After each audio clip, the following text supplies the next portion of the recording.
চিপাঝাৰত অগপৰ মাৰাথন সভা দৰঙৰ চিপাঝাৰ বিধানসভা সমষ্টিত দীৰ্ঘদিনীয়া বিৰতিৰ অন্তত প্ৰাণ সঞ্চাৰিত হৈছে আঞ্চলিক দল অগপৰ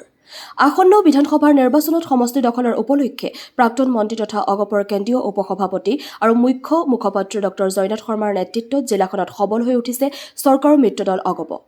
ৰাজ্যত পুনৰবাৰ মিত্ৰদলৰ চৰকাৰ প্ৰতিষ্ঠা কৰাৰ লক্ষ্যৰে গাঁৱে গাঁৱে বাটৰ ধূলি উৰুৱাই দিনে নিশাই ৰাইজক সংগঠিত কৰাত যুদ্ধং দেহি তৎপৰতা চলাইছে অগপ নেতা ডক্টৰ জয়নাথ শৰ্মাই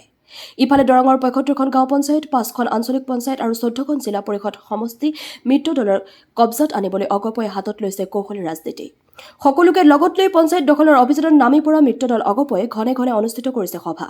কালিও চিপাঝাৰ বিএড কলেজত ডক্টৰ জয়নাথ শৰ্মা জিলা অগপৰ সভাপতি কমলেশ্বৰ বৰুৱা কেন্দ্ৰীয় সম্পাদিকা নিবেদিতা ডেকা কেন্দ্ৰীয় সদস্য হবিবুৰ ৰহমানৰ উপস্থিতিত অনুষ্ঠিত হয় এখন বিশেষ সভা সভাৰ অন্তত জিলা অগপৰ সভাপতি আৰু কেন্দ্ৰীয় সম্পাদিকা নিবেদিতা ডেকাই এআইএন লাইভক কি ক'লে শুনক ইন্দাদুল হক আৰু পৰশমণি হাজৰিকাৰ এক প্ৰতিবেদন এআইএন লাইভ আমি সেইকাৰণে আমাৰ কেণ্ডিডেট ঘূৰি আছে লাগি আছে সেইটোৱে পোৱা যায় গতিকে আমাৰ কিন্তু বিধানসভালৈকো আমাৰ যিটো মানে টিকট হ'ব এই ৰিজাল্টটো চাই বহুতখিনি আমাৰ প্ৰয়োজন আছে এই ৰিজাল্টটো গতিকে আমি সকলোৱে যাতে আমি জয়ী হ'ব পাৰোঁ বিশেষকৈ মেম্বাৰ কেইজন বা বাকী আজি কি সভা আছিলে আপোনালোকৰ সাংগঠনিক সভা আছিলে তাত আমাৰ পঞ্চায়ত নিৰ্বাচনৰ বিষয়ে অকণমান আলোচনা হৈছিল কেণ্ডিডেটবিলাকো আহিছিলে তেওঁলোকে আলোচনা হৈছিল কিমান কেণ্ডিডেট আমাৰ মানে আমাৰতো এতিয়া দলে 50% বিচাৰিব আমাৰ গোটেইকেইটা সমষ্টিতে মানে বিচাৰিব তথাপি আমি যিহেতু মিত্ৰজোঁটত আছোঁ গতিকে আমাক 100%টো এতিয়াও দিব নোৱাৰে গতিকে এতিয়া আলোচনা এতিয়া বিজেপিৰ লগত হোৱা নাই আমাৰ মিত্ৰজোঁটৰ লগত গতিকে আলোচনা হ'ব এই দুদিনৰ ভিতৰতে তাৰপিছত আমাৰ বাকীখিনি আগবাঢ়িব আমি ভাৰতীয় জনতা পাৰ্টিৰ লগত আমাৰ আলোচনা চলি আছে কিন্তু আনুষ্ঠানিক আলোচনাটো এতিয়ালৈকে অনুষ্ঠিত হোৱা নাই যিকোনো মুহূৰ্তত আমাৰ আনুষ্ঠানিক আলোচনা হ'ব আমি পঞ্চায়ত লেভেলত পঞ্চায়তৰ সদস্য আৰু জিলা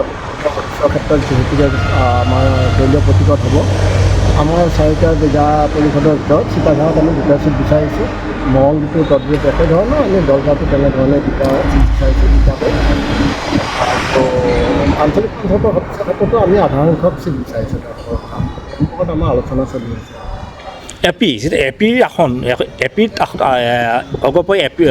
মিত্ৰজোঁটৰ পৰা তথা বিজেপি মিত্ৰজোঁটৰ পৰা এপিৰ আসন কিমানখন চিপাঝাৰত বিচাৰিব আমি 15খন বিচাৰিছোঁ আমি চিপাঝাৰ বিধানসভা সমষ্টিৰ আমাৰ সমষ্টি কমিটি আৰু কাৰ্যকৰ্তাসকলৰ লগত আলোচনা কৰি আমাৰ 15খনত আমি নিৰ্বাচন চলাৰ কাৰণে বিচাৰিছোঁ আমাৰ প্ৰাৰ্থীও ওলাইছে আৰু আমাৰ সংগঠনৰ দিশটো আমাৰ এই 15খনত খুব ষ্ট্ৰং হৈছে আমাৰ 26খনতে সংগঠন আছে কিন্তু আমিতো মিত্ৰতা থাকিলেতো আমি আধাৰ কৰি চলিব লাগিব চাই লওঁ আলোচনা হওক তেওঁলোকে আমাৰ লগত কিমানখিনিলৈকে আহে চিপাঝাৰত অগপৰ স্থিতি বৰ্তমান কি অৱস্থা বা কি পৰ্যায়ত ইয়াত অগপৰ স্থিতি একদম অতি সুন্দৰ হৈছে আমি যিহেতুকে আপোনালোকে চাওক ইয়াত আমাৰ 20 বছৰ আমাৰ বিধায়ক আছিলে ডক্টৰ জয়নাথ শৰ্মা ডাঙৰীয়া ইয়াত 20 বছৰ প্ৰতিনিধিত্ব কৰিছিলে মাজতে তেখেতে দলটোৰ পৰা অকণমান দূৰলৈকে গৈছিলে আকৌ ঘূৰি আহিছে দলৰ কাম কাজ কৰিছে আমাৰ দলত বিলাক আকৌ সক্ৰিয় হৈছে আৰু নতুন যুৱচামেও যুৱক যুৱতীচামেও আঞ্চলিকতাবাদৰ প্ৰতি ধাৱমান হৈছে গোটেই অসমতে হৈছে কাৰণে অতুল বৰা আৰু মন্ত্ৰ ডাঙৰীয়াৰ নেতৃত্বত দলটোখন লৈ উঠিছে আৰু চিপাঝাৰ যিহেতুকে আঞ্চলিকতাবাদৰ ঘাটি আৰু অসম আন্দোলনৰ সময়ৰ পৰাই চিপাঝাৰত যিহেতুকে জাতীয় চেতনাবোধ থকা মানুহ বেছি আৰু অবিভক্ত দৰং জিলাৰ ভিতৰতে যিহেতুকে চিপাঝাৰ সমষ্টিটো আটাইতকৈ উচ্চ শিক্ষিত আৰু সংস্কৃতিবান সমষ্টি আৰু সেইফালৰ পৰা ইয়াত আঞ্চলিকতাবাদৰ উত্থানটো দ্ৰুতগতিত আগবাঢ়িছে যিকোনো খবৰ আৰু বিজ্ঞাপনৰ বাবে যোগাযোগ কৰক 7896121996 লগতে 7002537271